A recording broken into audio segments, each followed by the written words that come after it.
యుద్ధాన్ని తగ్గించాలా. కానీ రెండు విషయాలు. ఆ రెండేంటి? మన యుద్ధక్షేత్రం ఇదే, బాడీయే. దీనికి మించి బయట కాదు. మన ప్రయత్నం ఉంటుంది కదా, టెరిటరీ అంటారు కదా. ఇట్లా అమెరికా ఇగో ఈ టెరిటరీ, ఇండియా ఇగో ఈ క్షేత్రం, ఈ భూభాగం. అలాగా మన భూభాగం ఇంతే. మన భూభాగం ఎంత? ఈ శరీరమే మన భూభాగం. మన యుద్ధం ఏది జరిగినా ఇక్కడనే, మంచి జరిగినా చెడు జరిగినా ఈ శరీరంలో. అందుకనే ప్రతిసారి మనము అంటే ఇప్పటి వరకు, ఎందుకంటే ప్రతిసారి ఏమనిపిస్తుంది? వైఫ్ తోటి యుద్ధం జరుగుతున్నది, పిల్లలతోటి, పేరెంట్స్ తోటి, బ్రదర్స్ తోటి, చిల్డ్రన్స్ తోటి, ఫ్రెండ్స్ తోటి, ప్రపంచంతో, బాస్ తోటి, జాబ్ తోటి కాదు. రియల్గా నిజంగా మనం ఒకవేళ కొంచెం సోయిలోకి వస్తే మనకు తెలిసిపోతుంది మన యుద్ధం కేవలం మన యుద్ధక్షేత్రం ఈ లోపలనే నడుస్తున్నదని. మన ఆలోచనలతోటి మన యుద్ధం జరుగుతూ ఉంటుంది, మన శరీరంతో మన యుద్ధం జరుగుతూ ఉంటుంది. మన పోరాటం మన ఆలోచన, మన మైండ్ తోటిను మన శరీరంతో జరుగుతూ ఉంటుంది. ఎప్పటికీ శరీరం కొన్ని అడుగుతూ ఉంటుంది, దాన్ని ఫుల్ఫిల్ చేస్తామా లేదా, అక్కడ యుద్ధం స్టార్ట్ అవుతూ ఉంటుంది. ఒకవేళ శరీరం అడిగింది మనం ఇస్తేనేమో ఓకే, అర్థమైందా? ఒకవేళ శరీరం అడిగింది మనం ఇవ్వలేదనుకో, షివరింగ్ స్టార్ట్ అవుతుంది. ఏం స్టార్ట్ అవుతుంది? షివరింగ్ స్టార్ట్ అవుతుంది, క్రేవింగ్ స్టార్ట్ అవుతుంది. అంతేనా? మందు అడిగిందు శరీరం, ఈ పూటకి వేయాలి, యాక్చువల్లీ 5 గంటల లోపు అయిపోవాలా. 90 + 90 ఎంత అవుతుంది? 180. 180 వేసేయాలా. ఒకవేళ కాకపోతే క్రేవింగ్ స్టార్ట్ అవుతుంది, యుద్ధం స్టార్ట్ అవుతుంది. ఇక శరీరం మనతోటి ఫైట్ చేయడం స్టార్ట్ చేస్తుంది. సో ఇది గుర్తుపెట్టుకోవాలా. ఏం జరుగుతుంది? మన శరీరం మనతోటి ఫైట్ చేయడం స్టార్ట్ అవుతుంది, ఆపది. ఎందుకంటే దానికి క్రేవింగ్, దానికి ఏమి కావాలో అది ప్రొవైడ్ చేయాలి. మనం చిన్నప్పటి నుండి ఇదే చేసుకుంటూ వస్తున్నాం. శరీరానికి ఏమి కావాలో అన్ని ఇస్తూ వస్తున్నాం. దానికి ఫుడ్ కావాలా, దానికి బిర్యానీ కావాలా, దానికి మందు కావాలా, సిగరెట్ కావాలా, ఏం కావాలో అది ఇస్తూ వస్తున్నాం. అర్థమైందా? సో ఇస్తూ ఏమైపోయినాం? ఇస్తూ ఏమైపోయినాం? ఆ శరీరానికి బానిస అయిపోయినాం. శరీరం మన పైన రూల్ చేస్తూ ఉన్నదిగా, నాకు అడిగింది కావాలా, నేను అడిగింది నాకు ఇవ్వాలా, ఇవ్వకపోతే start shivering start, craving start, చెమట స్టార్ట్, ఇరిటేషన్ స్టార్ట్, కోపం స్టార్ట్. శరీరం అడిగింది మనం ఫుల్ఫిల్ చేయకపోతే మొదలైపోతుంది ఇక యుద్ధం. మన శరీరం మనతోటి, మనం మన శరీరంతో యుద్ధం స్టార్ట్ అవుతాయి. సో దానికి మనం లొంగి ఏం చేస్తాం? శరీరం అడిగిన దాన్ని ఇచ్చేస్తాం. మన శరీరం ఏదేది అడుగుతుందో అవన్నీ ఇచ్చేస్తాం. అర్థమైంది కదా? సో ఏమైపోయినాం? మన శరీరానికి మనం బానిస అయిపోయినాం. हम क्या हो गए? हमारे शरीर का गुलाम हो गए, स्लेव हो गए, हमारे शरीर के नियंत्रण में चले गए हम. समझ में आ रहा है? वैसे ही మైండ్ जो चाहता है उसको भी हम फुलफिल करते हैं. మనసు అడిగిందల్లా ఇస్తూ ఉంటాం. మనసుకు బానిస అయిపోయినాం. సో రెండిటికి బానిస అయినాం. ఒకటి మన శరీరానికి, ఒకటి మన మనసుకు బానిస అయినాం. తెలియకుండాలే, ఇప్పటి వరకు అర్థం కాలే, మనకు తెలియాలి, అర్థం కాలే. మనసు ఏదన్నా కావాలన్నది, ఏదన్నా కోరిక, అది ఫుల్ఫిల్ కాలేదనుకో ఇక మనం రెస్ట్లెస్ అయిపోతాం. మనకు ప్రశాంతత ఉండదు. ఇక మనసు కావాలన్నది మనం ప్రొవైడ్ చేయలే, శరీరం కావాలన్నది ప్రొవైడ్ చేయలే, ఇంకా యుద్ధం స్టార్ట్. అర్థమైందా? మైండ్ ఏం చేస్తుంది? నిద్రపోనియది, పడుకోనియది, కూర్చుండనియది, దానికి కావాలి అంతే. సరే దానికి ప్రొవైడ్ చేస్తే ఏమన్నా అది ప్రశాంతంగా ఉంటుందా? తాత్పూర్తి అంతే, అప్పటికే మళ్ళీ అది జంప్ చేస్తుంది. మళ్ళీ అది ఇక్కడ నుండి నువ్వు ఆడికి చేరుకున్నావు అనుకో, ఫర్ ఎగ్జాంపుల్ హిమాలయకి వెళ్ళాలా, వెళ్ళినావు, మళ్ళీ ఆ నుండి జంప్ చేస్తుంది, అమెరికాకు పోదామంటది. సో మనసు ఎప్పుడు మన ఆధీనంలోకి రాదు, దాని కోరికలు ఎప్పుడు నెరవేరాయి. అది ఒక స్టెప్ ముందే ఉంటుంది, ఒక స్టెప్ ముందే ఉంటుంది. సో ఈ రకంగా ఏమైపోయింది,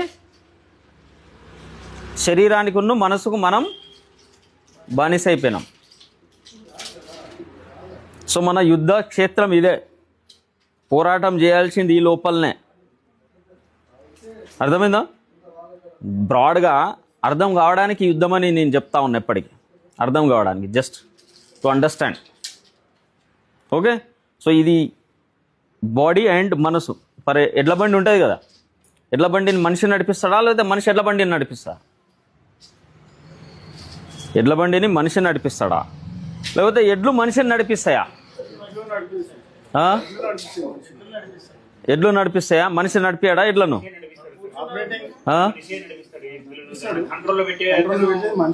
మనిషే కదా, మనిషి నడిపియాలా, ఎటు తీసుకెళ్ళాలా, మన భూమి ఎక్కడ ఉన్నది, మన పొలం ఎక్కడ ఉన్నది, అది వేరే పొలంకి తీసుకెళ్తే ఏమవుతుంది?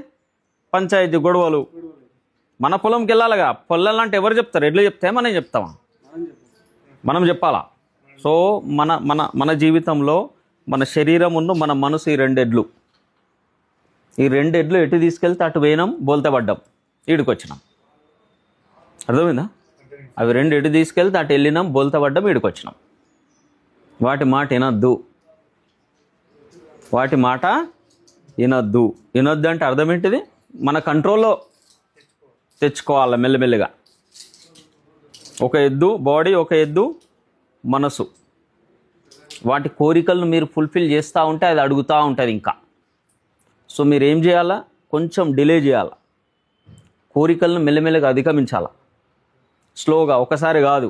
కొన్ని సంవత్సరాల నుండి అలవాటు పడ్డాయి వీటికి, మేత వేస్తూనే ఉన్నాం, తింటూనే ఉన్నాం, బలంగా తయారవుతున్నాయి. ఎంత బలంగా తయారైతే అంత మనల్ని పైనుండి కింద పడేస్తున్నాయి. అర్థమైంది కదా? మన పతనం చేస్తున్నాయి. సో అందుకనే ఈ విషయం మంచిగా అర్థం చేసుకోవాలి. సో ఎప్పుడైనా బాడీ కానీ మనసు కానీ క్రేవింగ్ ఉన్నప్పుడు ఆ విషయాలను ఇమ్మీడియట్లీ ఎలాంటి ఆలోచన లేకుండా ఫుల్ఫిల్ చేయొద్దు. సమత, స్టెబిలిటీ, స్థిరంగా ఉండి, ఫర్ ఎగ్జాంపుల్ బాడీ అన్నం అడుగుతున్నది, అడిగిన వెంటనే మీరు ఇస్తూ ఉన్నాం వితౌట్ ఎనీ థింకింగ్. సో అదేమవుతున్నది, ఇంకా అడుగుతూనే ఉన్నది అది. సో దానికి ఇవ్వద్దు అన్నది కాదు, ఇవ్వాలే, కానీ we should take in to control. లేకపోతే అది మనతోటి యుద్ధం చేస్తుంది, మన శరీరం, మన మనసు మనతోటి యుద్ధం చేస్తుంది. So we should postpone it, little gap, తోడా సమయ దో ఉస్కో. ఇస్తా కానీ 1 నిమిషం తర్వాత, 5 నిమిషాలు, ఒక 10 నిమిషాలు, అరగంట, take into your control. ఇయ్యమంటేనేమో గొడవ, చిన్నపిల్లోడు చేసినట్టు. మనకేం చెప్తాం? చాక్లెట్ ఇంకా కొద్దిగా, అరగంట తర్వాత ఇప్పిస్తా, then you will come down. So ఈ రకంగా మెల్లిమెల్లిగా మన శరీరాన్ని కానీ మనసును కానీ మెల్లిమెల్లిగా కంట్రోల్ చేసుకోవాలి. అదర్వైజ్ జీవితం అయిపోతుంది. We will be enslaved to our own body and mind. మనం మన శరీరం, మన మనసుకే బానిసై ఎందుకు వచ్చినామో అర్థం కాదు, ఎందుకు పోయినామో అర్థం కాదు. You got it? సో ఎవరితోటి ఇదే, ఇంత ఈ లోపలనే మన యుద్ధం. సో ఇప్పుడు ఏం చేస్తున్నాం? కూర్చున్న తర్వాత ఏం చేస్తున్నాం? ఈ కాలు కదిలించమంటున్నది బాడీ, మనం కదిలిస్తున్నాం. ఆ అలవాటునే మార్చాలా. మనసు ఒకసారి కళ్ళు తెరవమంటున్నది, కళ్ళు తెరుస్తున్నాం. మనసు ఈ ఆలోచన కాకపోతే ఆలోచన కురుకుతున్నాయి, కానీ ఒక కాడ నిలకడగా ఉండట్లేదు. ఇది కాకపోతే దానికి ఏదో ఒకటి కావాలా పట్టుకోవడానికి. ఆలోచనకు, మనసుకు ఏదో ఒకటి కావాలా, అది పట్టుకుంటూ ఉంటుంది. అందుకే మనం ఏం చేస్తున్నాం? అక్కడి నుండి డిటాచ్ చేసి శ్వాసను గమనిస్తున్నాం. శ్వాసను చూడు, అది కాదు ఇప్పుడు, ఇది కొద్దిసేపు ఆగు, ఒక 5 నిమిషాలు, 1 నిమిషం ఈడుండు. సరే అది మా తర్వాత సంగతి, ఆ డబ్బు బిబ్బు అంత కథ, కార్ఖానా, పంచాయతీలు అన్నీ తర్వాత. కొద్దిసేపు శ్వాస పైన ఉండు, చూస్తాం, అది కూడా అది డినై చేయట్లేదు మనం, దాన్ని కాదనట్లేదు. కానీ మనసుకి ఏం చెప్తున్నాం? అటు కాదు, కొద్దిసేపు ఈడ నిలవాడు, కొంచెం నిలకడగుండు, అంతే కదా. 40-50 సంవత్సరాలు అవుతుంది చేసి ఏమన్నా సాధించినామా? ఏం సాధించాలి. ఇంక ఇప్పుడేం సాధించేది ఉంటుంది? సో మనం ఏం చేస్తున్నాం? దాని హ్యాబిట్ని మారుస్తున్నాం. అది పోతూ ఉన్నది, అది మందు షాప్ పోతూ ఉన్నది, అది ఫ్రెండ్స్ దగ్గరికి పోతూ ఉన్నది, అది ఏటో తిరుగుతూ ఉన్నది, దాన్ని తీసుకొచ్చి శ్వాస పైన పెడతా ఉన్నాం. అంటే దాని అలవాటును మారుస్తాం. దానికేమో ఇంతకుముందు విచ్చలవిడిగా తిరిగే అలవాటు ఉన్నది, ఎటువంటి అటు.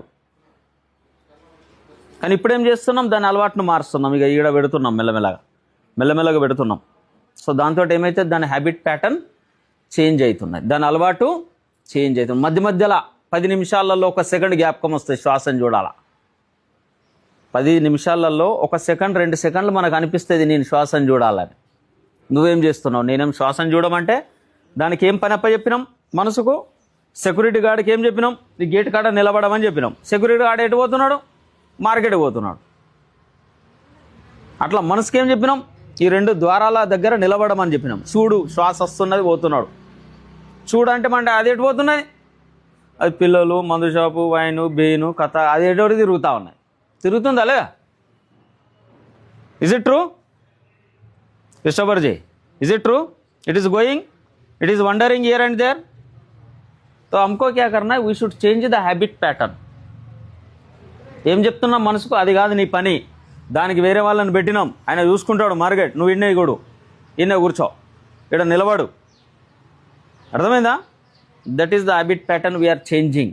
మన మనసు యొక్క హ్యాబిట్. ఈ 10 నిమిషాలు చూడు చూడు చూడు చూడు అంటే ఈ శ్వాస నడుస్తుంది ఆటోమేటిక్, న్యాచురలే. దాన్ని చూడాల్సిన అవసరం ఏమున్నది? Not we are just seeing the breath, we are changing the habit pattern of mind, we are changing the habit pattern of body. మనస్సు హ్యాబిట్ ప్యాటర్న్ను, శరీరం హ్యాబిట్ ప్యాటర్న్ చేంజ్ చేస్తున్నాం. మనకు ఇంతకుముందు ఏంటిది? ఫర్ ఎగ్జాంపుల్ మనం చేయట్లేదు, ఏంటిది?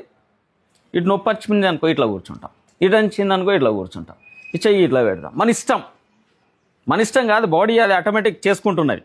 దానికి ఎట్లా మంచిగా అనిపిస్తే అట్లా పొజిషన్ చేంజ్ చేస్తున్నాయి. ఇప్పుడు దానికి చేంజ్ చేసే అవకాశం లేదు. ఇక 10 నిమిషాలు ఇట్లనే కూర్చోవాలి.